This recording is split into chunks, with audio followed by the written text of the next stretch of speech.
દર્શક મિત્રો, ગુજરાતના પહેલા એવા 3 સાંસદોની વાત કરીએ કે જેમની સંપત્તિ 5 વર્ષની અંદર 3 ગણી વધી ગઈ છે।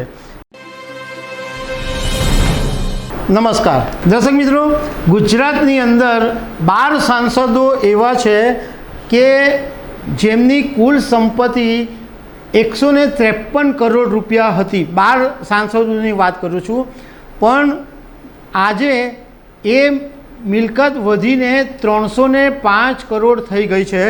મતલબમાં 152 કરોડ રૂપિયાનો વધારો થયો છે। અને ગુજરાતના 3 સાંસદો એવા છે કે જેમની 5 વર્ષની અંદર સંપત્તિ 3 ગણી થઈ છે, અને 3 સાંસદો એવા છે કે જેમની સંપત્તિ બમણી થઈ ગઈ છે। મતલબમાં સાંસદ બન્યા પછી એમની કમાણી વધી છે એવું આ ચિત્ર પરથી લાગી રહ્યું છે। તો એના વિશે હું તમારી સાથે વાત કરીશ। મારું નામ રાજેશ શાહ છે અને તમે જોઈ રહ્યા છો ખબર છે.com।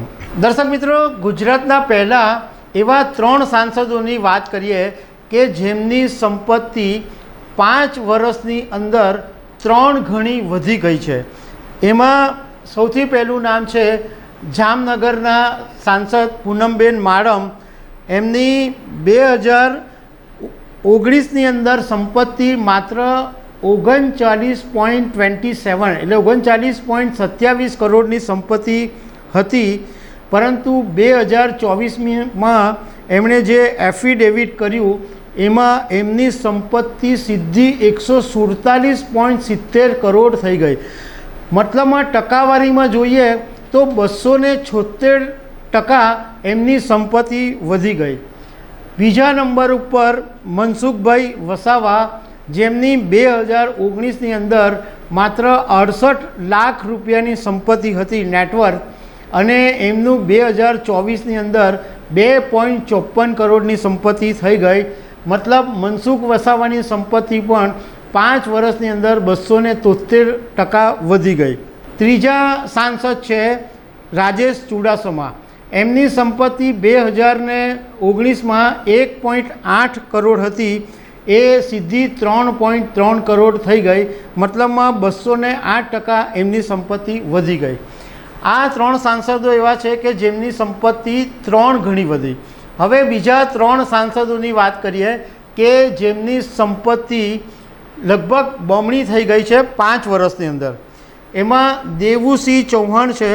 એમની સંપત્તિ 2019માં 1.30 કરોડ હતી, એ 3.49 કરોડ 2024માં થઈ ગઈ, અને એમની સંપત્તિ 168% વધી।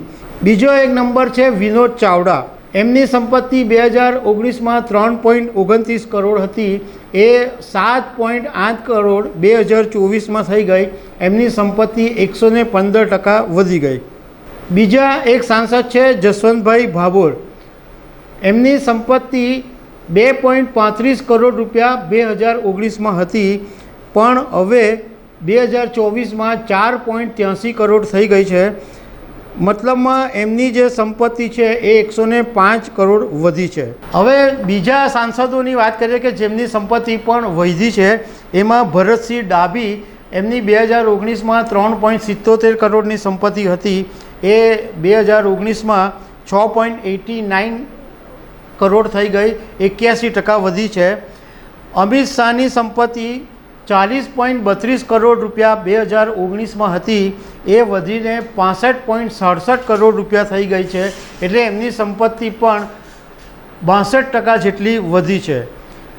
પ્રભુ વસાવા બારડોલી બેઠક ઉપરથી, એમની 2.65 કરોડ 2019માં સંપત્તિ હતી, એ 4.23 કરોડ થઈ ગઈ છે, એમનું 59% સંપત્તિ વધી છે। મિતેશ પટેલની 7.70 કરોડ સંપત્તિ હતી 2019માં, એ હવે સીધી 11 કરોડ થઈ ગઈ છે, એમની સંપત્તિ 43% વધી છે।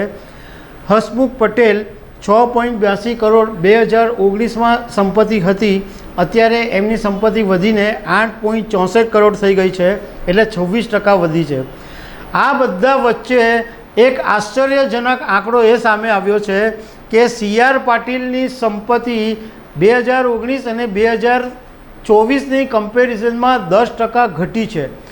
2019માં એમની પાસે 43.91 કરોડની સંપત્તિ હતી, જે 2024માં એમણે જે એફિડેવિટ કરી એમાં 39.49 કરોડની સંપત્તિ બતાવી છે.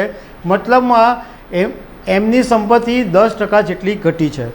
તો દર્શક મિત્રો, આવી અનેક વાતો સાથે અમે તમને મળતા રહીશું. Thank you very much.